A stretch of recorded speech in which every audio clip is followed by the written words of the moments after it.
Les acteurs de la société civile doivent prendre conscience de l'impérieuse nécessité de participer à l'émergence d'une société digne et patriote, d'une société civile composée de citoyens autonomes et solidaires, engagés et responsables.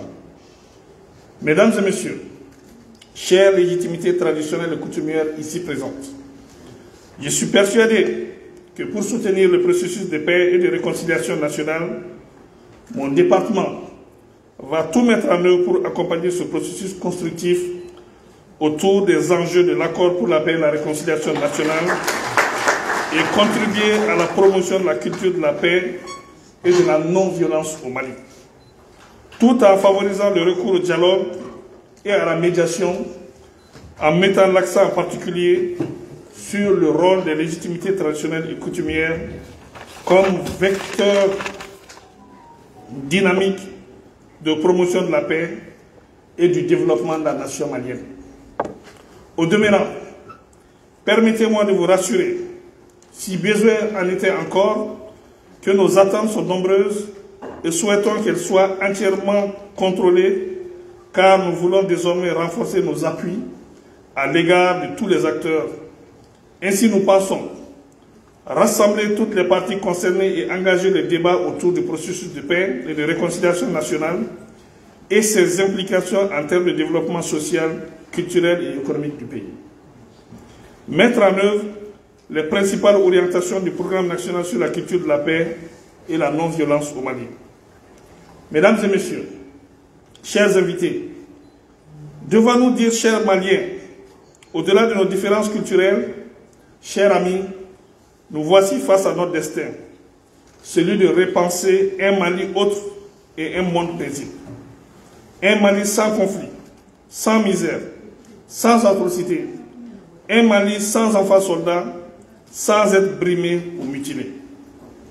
Nous avons tous la responsabilité et l'obligation, chers et aimés et respectés, de travailler inlassablement pour un Mali fort de par ses institutions, ses hommes et femmes de valeur, capables d'offrir une lueur d'espoir à des milliers d'hommes et de femmes blessés dans leur chair et dans leur âme pour cause de conflit. C'est pourquoi notre mission sur le terrain sera, entre autres, de faire la liaison et gérer les informations, appuyer la mission, votre mission, et soutenir inlassablement et durablement les communautés. En bref, nous avons la lourde responsabilité d'offrir le meilleur aux générations actuelles et futures et au monde entier. Mesdames et messieurs, chers invités, vous avez devant vous des responsables coutumiers et traditionnels décidés à changer l'image affreuse que donne le monde d'aujourd'hui. Aussi, espérons-nous qu'à l'issue de cette journée, il plaira à mon département en charge de la réconciliation nationale et de cohésion sociale de vous confier certaines missions afin de vous permettre d'apporter votre contribution à la résolution des crises au Mali et l'élimination des atrocités.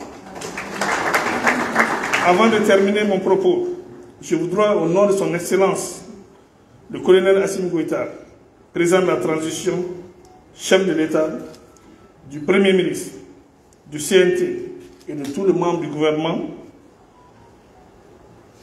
témoigner notre sincère reconnaissance à la plateforme, à tous les Maliens et Maliennes qui ne ménagent aucun effort pour faire de nous des personnes prêtes et engagées pour une paix durable au Mali. Mesdames et messieurs, je voudrais d'abord remercier l'ensemble des légitimités traditionnelles, coutumières et religieuses qui ont soutenu, quelque manière que ce soit, le retour et le maintien de la paix au Mali, et de faire une demande extrêmement importante. Il s'agit de renforcer davantage le soutien puisque le Mali est au centre du Sahel.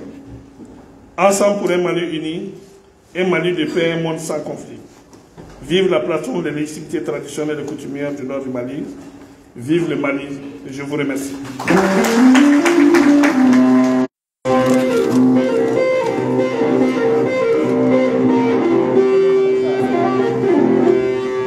Merci, Monsieur le ministre, colonel-major Ismaël Ouadé. Nous allons encore l'applaudir très fort.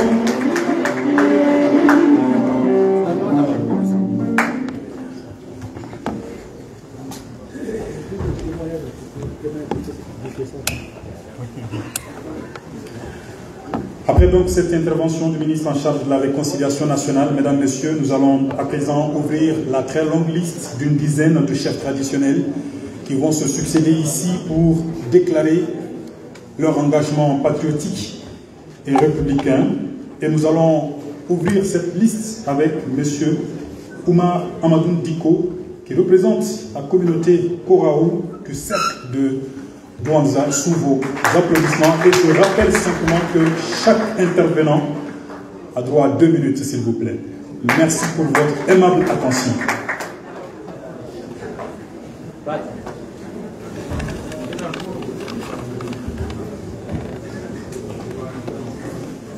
Bonjour tout le monde.